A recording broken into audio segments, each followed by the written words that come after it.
How's it going, guys? It is 2 a.m. On Sunday, April 24th, 2002, here in Japan. And this is a very difficult surgery question / internal medicine for 2CK. You might say, how the fuck does this have anything to do with surgery? I agree with you on that one. It's not my opinion.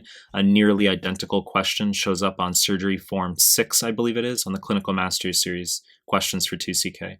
So before we get started, please subscribe to my channel. I really appreciate it. Give the video a like. I really appreciate it. Find me on Instagram at Mehlman_medical. MEHL_medical. Link is down below. Find me on Telegram. Recently created Telegram group and channel. Links are down below. Now start the clip. 9-year-old boy has a tonic-clonic seizure. 3-week history of behavioral disturbance. 2-week history of fever, fatigue, painful right knee. Cardiopulmonary exam shows no abnormalities. Laboratory studies are shown. Hemoglobin is low at 9.5 grams per deciliter. Should be 13 to 17.5 in males and non-menstruating women. 12 to 17.5 in menstruating women. Leukocytes low, 3,500 per microliter. Should be 4 to 11,000 per microliter. Platelets low, 50,000 per microliter. Should be 150 to 450,000 per microliter.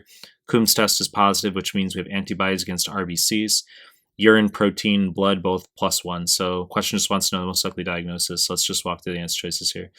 Choice A, henoxolene purpura, wrong fucking answer. This is classically a tetrad in pediatrics where we have palpable purpura, violaceous skin lesions on the buttocks, thighs, can be on the trunk, classically following a viral infection, okay? And then 2, 3, 4 are going to be the arthralgias, abdominal pain, and IgA nephropathy, which is hematuria, red urine. Wrong fucking answer. Choice B, mononucleosis, wrong answer. Just doesn't fit the demographic, okay? Usually teenager, young adult, 90% of the time, EBV, 10% of the time, CMV. If it is CMV, mononucleosis, you can get a positive Coombs test. You can get cold autoimmune hemolytic anemia due to IgM antibodies against RBCs, okay, aka cold agglutinins. But it wouldn't explain the low platelets or leukocytes, doesn't explain the knee, doesn't explain the urine and the urine findings for protein and blood, okay? Just not a good diagnosis here. Choice C, rheumatic fever, wrong answer. Okay, cardiopulmonary exam shows no abnormalities. If we have rheumatic fever, we're going to have mitral regurg acutely. They would say, e.g., a 2-on-6 whole systolic murmur. Yes, later it becomes mitral stenosis, but acutely it's mitral regurg. And I mean, we could entertain the notion of, this tonic-clonic seizure. Could that be related to Sydenham chorea, where we have CNS disturbance with movement disorder?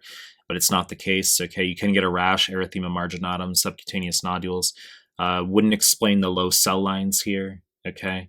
Doesn't explain the urine findings. I mean, we could consider PSGN in the setting of rheumatic fever, even though they're unrelated, okay?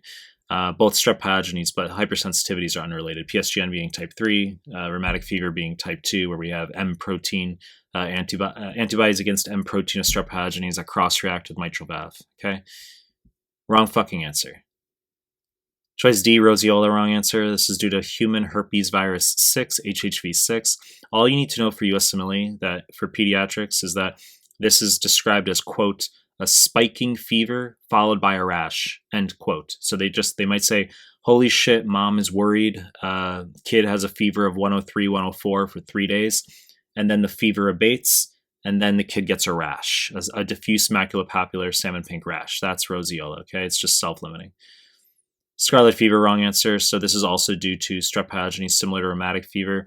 This is going to be pharyngitis plus a strawberry tongue, a red tongue, and a salmon pink maculopapular body rash, okay? So, I mean, if students are reading this question and they're not clear on how these diagnoses actually present, okay, then they might be stuck with an answer like scarlet fever, okay? But it's the wrong fucking answer. So, correct answer is systemic lupus erythematosus. Very difficult question, okay? So, it can occur in pediatrics, yes. And we say, well, why is there a seizure? I mean, could this be a febrile seizure? We can get fever in autoimmune flares. That's very common and nonspecific. Doesn't mean we have infection. So could this be a febrile seizure in the setting of this fever here? Could it be due to lupus cerebritis? Okay, literally inflammation of the fucking brain that you can get in lupus, especially when we have a 3-week history of behavioral disturbance. And it explains the right knee as well, the SLE, because the most common presenting feature of lupus is arthritis, okay? And now what about these cell lines? This is very fucking important information right now. So when all 3 cell lines are down, this looks like aplastic anemia, but this isn't aplastic anemia, okay? So for example, if you have parvovirus B19 infection, That's defective bone marrow production. That's aplastic anemia. If you have chemo radiotherapy, that would be defective bone marrow production. But in lupus, we can get antibodies against our hematologic cell lines. Sometimes you'll see an isolated thrombocytopenia. Okay, that's often a giveaway, and it's very high yield on 2CK questions. You need to know thrombocytopenia is super fucking high yield in lupus, but sometimes you can also get antibodies against your other cell lines, okay, the white blood cells and the RBCs. And we have a positive Coombs test here, which tells us we have antibodies against our RBCs.